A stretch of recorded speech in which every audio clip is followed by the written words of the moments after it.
The United Kingdom's Ministry of Defense latest intelligence update on Ukraine, October 11, 2023. The toll of nearly a year of war is taking a severe mental health toll on Russian forces. By December 2022, Russian psychologists had already identified approximately 100,000 troops suffering from post-traumatic stress disorder, PTSD. This number has likely grown substantially as Russia fails to provide adequate rotation cycles or rest periods away from the constant grind of combat.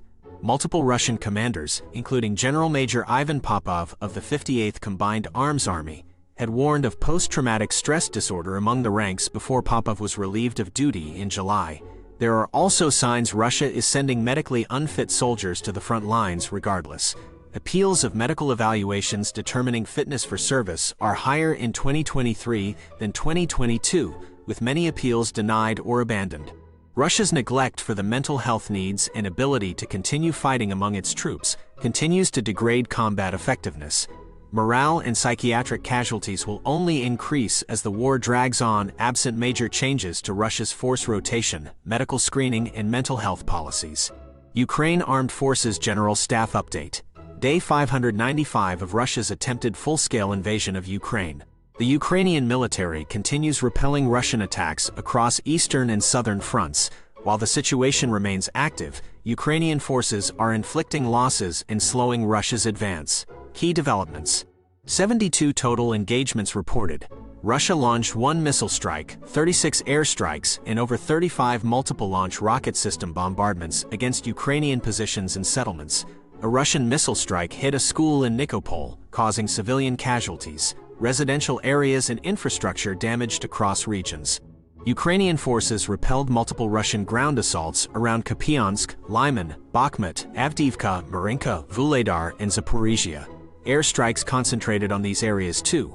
Russia maintains military presence along Ukraine's northern border, shelling settlements while increasing minefields.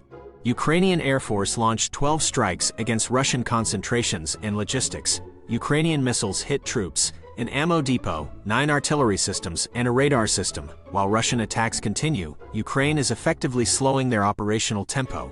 Attrition is high on both sides. The Institute for the Study of War Russian Offensive Campaign Assessment. The limited Russian offensive near Avdiivka demonstrates the Russian military's ability to apply battlefield lessons learned in Ukraine. On October 10, Russian forces launched localized attacks toward Avdiivka following heavy artillery bombardment earlier that day.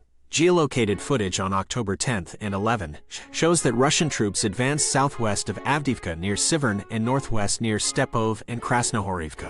The Ukrainian General Staff reported that up to 3 Russian battalions, supported by tanks and armored vehicles, escalated offensive operations around Avdiivka. These battalions are part of 3 motorized rifle brigades from the Southern Military District's 8th Combined Arms Army, according to Ukrainian General Staff spokesperson Andriy Kovavlov. The Institute for the Study of War key takeaways today. Ukrainian forces continued counteroffensives near Bakhmut and western Zaporizhia, reportedly advancing in both areas. At a defense meeting in Brussels, NATO members announced new military aid packages for Ukraine amid Russia's invasion. Russia's upper parliamentary house replaced the head of its Defense and Security Committee, Senator Viktor Bondarev, with Senator Vladimir Bulovin. Despite claims of defeat, Russia's military continues praising the naval infantry unit that served in Ukraine, the 810th Brigade. Armenia continues distancing itself from Russia, despite their long security relationship. Russian troops conducted operations along several frontline areas, advancing in some locations like western Zaporizhia. A Russian media outlet reported the military recruited over 1,000 convicts for a private military company. Staff shortages plague the occupied Zaporizhia nuclear plant. Reporting from Ukraine Update. Russia launched a major offensive in the Donetsk region, targeting the town of Avdiivka. The goal was to encircle and capture Avdiivka. The offensive began at 5 a.m. with heavy bombardment from aircraft, helicopters, artillery, and tanks. Civilian areas were targeted.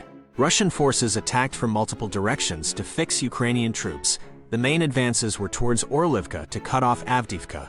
Russia devoted around 8,000 troops to the offensive. Ukrainian forces retreated from some positions to avoid being overrun. Russia claimed to have advanced 200 meters and captured some tree lines, but their attacks were not very successful overall. Russia suffered heavy losses: 1 aircraft, 7 drones, 20-plus vehicles, and hundreds of personnel. Ukrainian forces held ground. Analysts say Russia failed to achieve its goals on the first day. More offensives are expected in the coming days and weeks.